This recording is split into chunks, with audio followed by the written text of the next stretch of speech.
The rain hammered against the windshield, fierce and relentless, like the whole sky had broken down in tears, as if the world itself was grieving alongside him. Jack's knuckles turned white as he clung to the wheel of his rusting old pickup, eyes straining through the sheets of water cascading down the glass. The headlights barely cut through the watery blur ahead, flickering like they might give out any moment. Another job interview, another "we'll call you," another fake smile, another letdown. His shirt still damp from the weight on a plastic chair in that too-cold lobby. His wallet, empty. Except for one thing, a worn photo of a smiling little girl. In the back seat, nestled under a blanket, 6-year-old Lily slept soundly. Her little fingers wrapped tightly around her favorite stuffed bunny, the one with the missing ear. Jack caught a glimpse of her in the rearview mirror. His heart caught somewhere between overwhelming love and quiet devastation. She was all he had left in the world. Everything else gone. 2 years ago he'd lost his wife. And after that, everything else slipped through his fingers like sand. The house, foreclosed. The job, the savings, dried up. Even his self-belief seemed to evaporate, one failure at a time. But not Lily. Never Lily.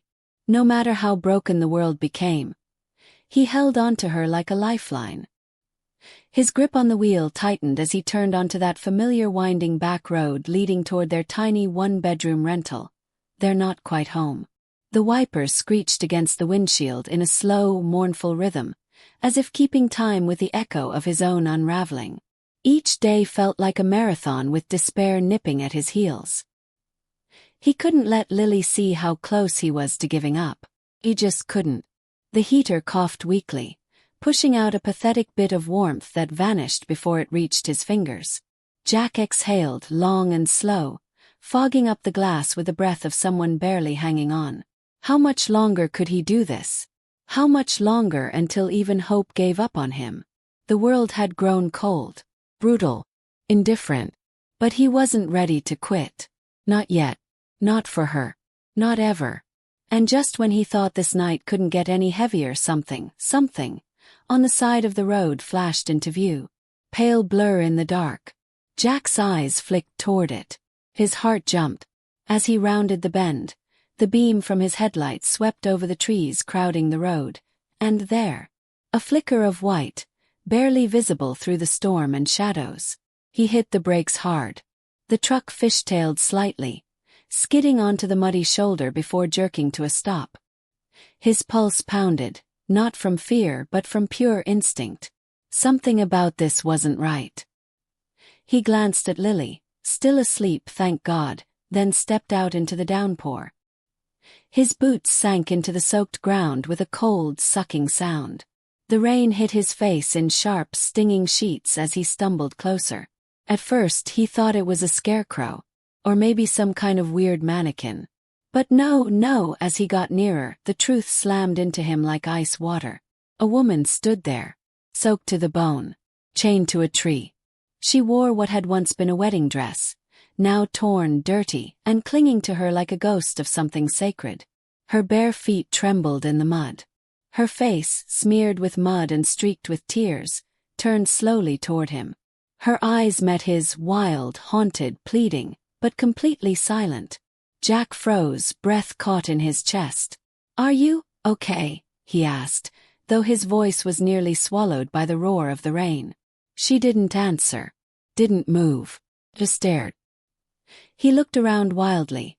No sign of a car, no house nearby, no one else in sight. Just her, alone, left like trash in the middle of nowhere.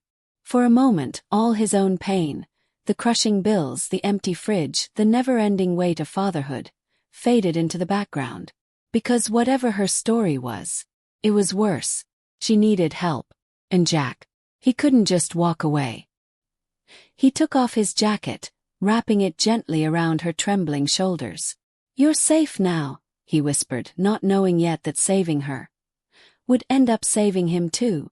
That night Jack didn't sleep. Couldn't.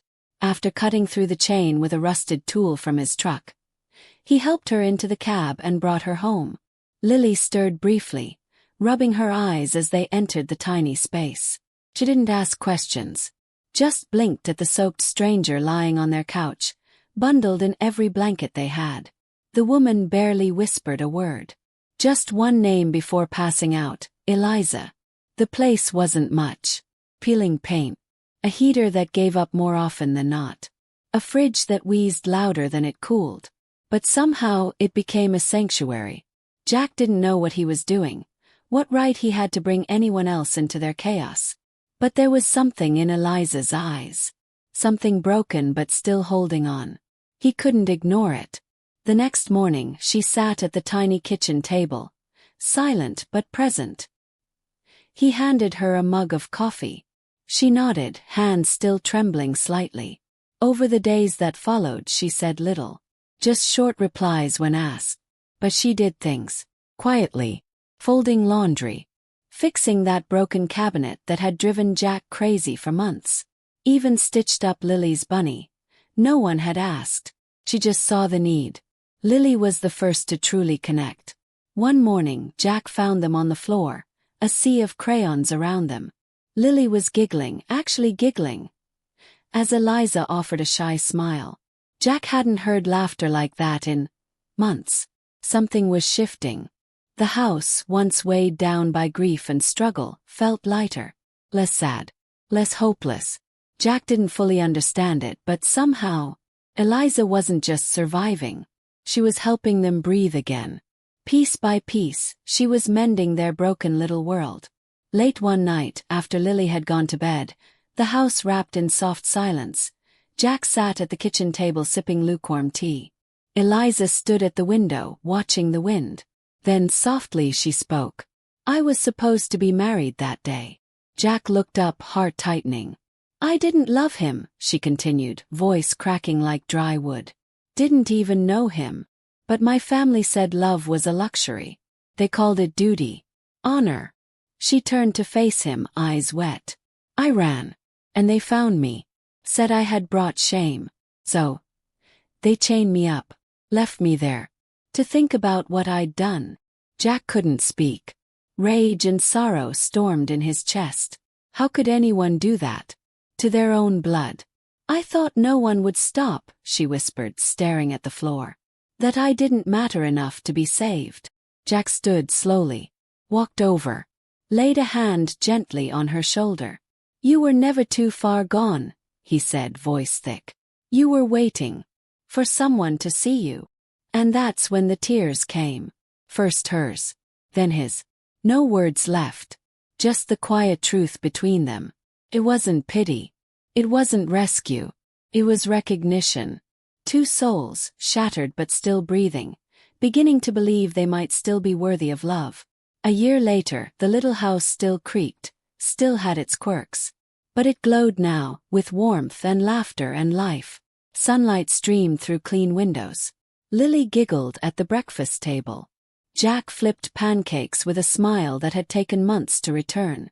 Eliza sat beside Lily, gently braiding her hair, her eyes filled with light. Jack had found a steady job. Nothing fancy, just maintenance at a local school. But it mattered. Gave him purpose. Stability.